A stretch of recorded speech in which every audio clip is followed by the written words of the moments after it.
Okay, we're going to go into week one. Before that, I thought we'd just kind of finish up some of our preseason projections. I'm going to just share, we'll just share kind of our projected playoffs. Obviously, there's not a whole lot of skill in predicting this. This is more just for fun than anything else. There's always surprises every year. If someone gets the playoff right, it's because they got lucky, not because they were that much smarter than everybody. Right. That said, my playoff projection for this season is Alabama, Ohio State, Georgia, and Clemson. That's about as chalk as you can go. And yeah, there was some other play. The big one everyone struggles with is the 4 seed. Yeah. Um, and I think there's a lot of teams that can make sense there. There's almost no way this is the actual playoff. I just feel slightly more comfortable with Clemson there than anybody else. Partially because they're in the ACC. Yeah, no, fair enough. And like you said, I've seen some absolutely ridiculous playoff Yes. predictions already. I think it was like Desmond Howard that had Oh Michigan my. versus A&M in the championship game, I think. Not to It mention was like Baylor and Pitt in the playoff. right. Pittsburgh. He had Pittsburgh making the playoff Yeah. after losing the best quarterback you've ever had and a good offensive coordinator. Like, yeah, it They didn't had make Dan sense to Marino, me. so before you add us Pitt fans, we know that they had Dan Marino. Sorry, the In best this quarterback century. in recent memory, Yes. since I've been alive at least. Yeah. And a really good play caller and the best receiver in college football last year are all gone, and somehow they're going to go to the playoff this year. So yeah, we've seen some crazy ones. I just say all that to say we've seen some crazy ones. Sure. But there is definitely three better teams than everyone else, at least at the start of the year. It feels like those three teams are so much farther ahead than anyone else is to them. And that's Georgia, Ohio State, and Alabama. So yeah, I'm going to put those three in the same order as you. Alabama 1, Ohio State 2, Georgia 3. Mhm. Like you said, the 4 seed can be difficult at times. And last year, like I'm still feeling the Michigan Okay. vibe. I think Michigan is going. Yeah, this is maybe a little bit of a sneak peek, but Michigan's a darling for me this year. I really like Michigan. I have the Michigan over in the season win totals. Mhm. I like them. For me, I don't think it's going to actually end up this way because those teams will have to play each other inevitably. You're not Yeah. going to have two SEC versus two Big Ten teams in the playoff. But for me, right now, I think those are the four best teams, and that's who I'm going to be putting in. So Michigan gets the nod at the 4 seed for me. Fair enough. I actually kind of think I floated this idea several months ago on the pod, and I sort of believe it. I'm not picking it because I'm terrified of picking my Irish to do anything notable. um, but I think there's a very good chance the Clemson Notre Dame game is essentially a playoff play-in game. Hmm. I feel pretty good about the winner of that game being the fourth best team in the country, something like that. I don't know. So I guess because I picked Clemson, that means I think Clemson will beat Notre Dame. I don't know. We'll get to that point in November. We'll talk Sure. about it then. But Sure. yeah. All right, for the Heisman. This is even more than the playoff. Like this doesn't take any skill No. projecting the No. Heisman. I think it's probably going to be C.J. Stroud, but also he's the favorite, so there's no fun in that. Are there any names, if you look at some of the Heisman odds, are there any names that stand out to you that you would find interesting? And then I guess along with that, like, what is your boring pick to actually win it? Or maybe you have a fun pick to actually win it. Like, who do you actually think will win it? Um, it's hard to get past CJ Stroud. So I don't think Bryce Young will be allowed to win it. I don't think. Yeah. Well, it's voted on by the writers, and no one wants anyone winning it twice. People Mhm. have come out and said that. People that vote have said that we're not going to vote for a guy to win it twice. So I think it's going to be really hard for Bryce Young to win it, even if he is the best player and has the best season this year. So yeah, like you said, Stroud is the obvious pick. He for me is the most likely pick. Yeah. But it's still, I mean, man, when have we ever seen? I mean, like a year ago, Spencer Rattler was the clear and away Heisman favorite last year. Yeah. So, True. like you look at how much changes in a year and how much you really don't know before a season starts. So, I think Emory Jones also had some Heisman love a year ago. Okay. Yeah. I remember that as well.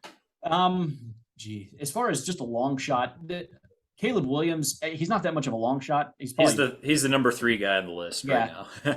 It feels like a long shot. Like I would maybe if you're going to put down a couple of bucks, maybe go to him because he's probably going to be a bit of a star on his own team. Whereas both Bryce and CJ Stroud are sharing with other potential Heisman candidates. And I mean, I doubt Caleb Williams will be doing that. And hopefully they get some wins. So you could maybe bet on that. I wouldn't hate it. Will Anderson he might get a bit of buzz by the end of it, but There's already a little bit of kind of an undercurrent of, hey, we got to get a defensive player in there. right. So for me, that's probably where I would put money on. If I had to bet on anyone, probably would go Caleb Williams right now. How about you? Do you have any shockers? So I think it's always stupid to actually bet on one of the favorites. I had 3 names down the list with big time odds, and it's legit. Like, most likely none of these will actually win it. But if you take someone that's 30-1 every year and you get lucky, you could pay for that every 30 years. Like, you just have to get lucky once in 30 years. So the 3 names I looked at are Dylan Gabriel at plus 3,000, the Oklahoma quarterback. I think Oklahoma is probably the best team in their conference this year. I wouldn't be shocked if they ended up being the 4th team in the playoff. And I think he's going to put up really good numbers with Jeff Lebby as his coordinator again. Yeah, I think that's going to be an excellent match. Put down Haynes King at plus 10,000. I do think there is that chance that A&M has a really special season. I'm not projecting it. I think they'll probably go 9-3. But if they go 10 or 11 wins, there's a good chance Haynes King is that guy that kind of takes them there. And the other name also at plus 10,000 is Tyler Buckner. I mentioned that Notre Dame, I sort of view that Clemson game as almost like a playoff, play-in type of game. A few years ago, we saw Ian Book be top 10 in Heisman voting with fewer than 20 touchdown passes, strictly because Notre Dame was good. I think Notre Dame will be probably better this year than they were that year, and I think Tyler Buckner will be better than Ian Book. Probably needs to beat either Ohio State or Clemson. Not super likely, and even then you have to have big numbers and all of that. It's not likely, but I think at plus 10,000 I'd probably take a little flyer on that. Do you hate those? One other no, don't hate them at all.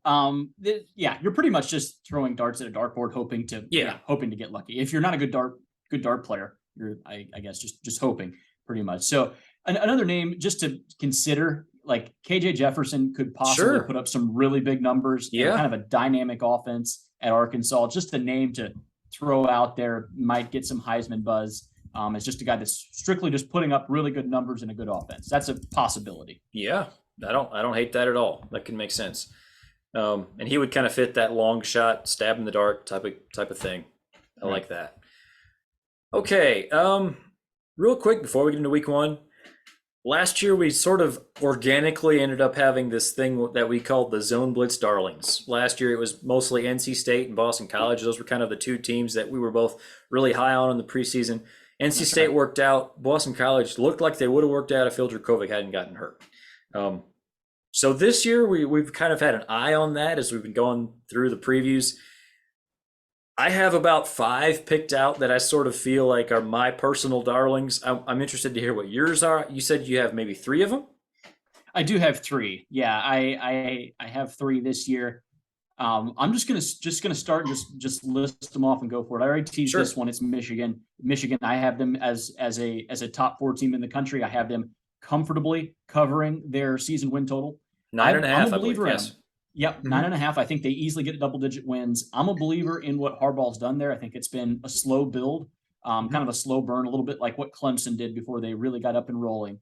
They have talented players there. Just because they lost Aiden Hutchinson and David Ojabo doesn't mean that they're just suddenly out of talent. I think McCarthy eventually wins that job. The quarterback battle there. I know they each get a start early on, but McCarthy's who they want to win. Make no mistake. If they're teasing, multiple, you get a start, and you get a start, and you get a start, there's a guy they want to win. And that guy is JJ McCarthy. So I think that gives them a higher ceiling. I think once they get him with some talented running backs that they still have, a good offensive line that they still have, I'm a believer in Michigan this year. I know that goes against every fiber of your being. You've been a Harbaugh hater from day one, so we may have disagreement here, but I'm a big Michigan guy this year. I'm also in their over pretty easily. That would be one of my. They're not one of my darlings really. For me personally, I kind of looked at teams with slightly lower profiles, not really playoff teams, but Yeah, I think they could fit your definition as far as like confidence of our picks. Like, yeah, I'm with you. Like, I just looking at Michigan's schedule, I think they pretty much walk to 10 wins. I could see a 9-3 season, but it's not all that likely in my mind. So, would you do you want to just go ahead and do your other two and then get into mine? Sure. Let's okay, go ahead. My second one is West Virginia. I'm a Yes, believer in West Virginia this year. Do we have agreement there? We might we have have agreement agreement. there. They're one of my five. Awesome, awesome, awesome. I'm all in on West Virginia this year. I think the combination of JT Daniels with Graham Harrell as the new OC, I think that is going to be deadly. I actually think they come out in at least cover against Pittsburgh week one. Okay. Again, spoiling something else. We'll get to that in our locks. But I'm all in on West Virginia this year. I think they're undervalued by Vegas. Five and a half they, wins. Yep. Right, exactly. I think they cover that. I think they cover it comfortably. I think they go bowling this year. I think it'll be a good year for West Virginia. Again, not high on them necessarily long term. Still not sure about the coaching hire there, but for this year, I'm in on the Mountaineers. Nice. And then the last one for me this year, and I've said this before, I think last pod even, is the Auburn Tigers. All right. They are one of my it's one of my more confident picks, and it's strictly because like I think there's something to people just bailing when every person in the media is against you. Like all your support is gone, all the fluff, all the extra stuff, all the feel good is gone. And that's what happened to Auburn this year, and this just a really troubling offseason for him. But the guys that want to be there are still there. Parsons still there. He survived the storm. I think there's more talent there than what anyone thinks. They're according to Bud Elliott anyway. They're a blue chip team, which means that they have over 50% blue chippers. I think they're number 15. Yeah. As far as just from just a talent accrual that they have there. So there's players there in Auburn, and they're being picked by almost everyone to finish dead last in the SEC West. And I'm not buying it. I'm a believer that they'll come out. I think they're going to knock off some teams that they shouldn't. Again, really confident in the Auburn over. And I think it's just fitting too that it's Auburn. It's the Auburn Tigers. This is a team that every time they're picked to be really bad, they somehow have a really good year afterward. And I'm saying that that's going to happen again. So that is my third darling this year. We round out my group of teams that I am pulling for this year with the Auburn Tigers. All right. So we have agreement on one of them with West Virginia. I'll just roll through the rest of mine. I have NC State on again this year. There's win totals at 8.5, and I realize they have a much higher profile than they did a year ago. I just feel like even at 8.5, I feel like that's still undervaluing them. I think they're a legitimate contender for the conference. I think if it's not Clemson this year, it's probably NC State, and even ahead of like a Miami or anything like that. And I'm not necessarily down on Miami. I just think NC State is that good.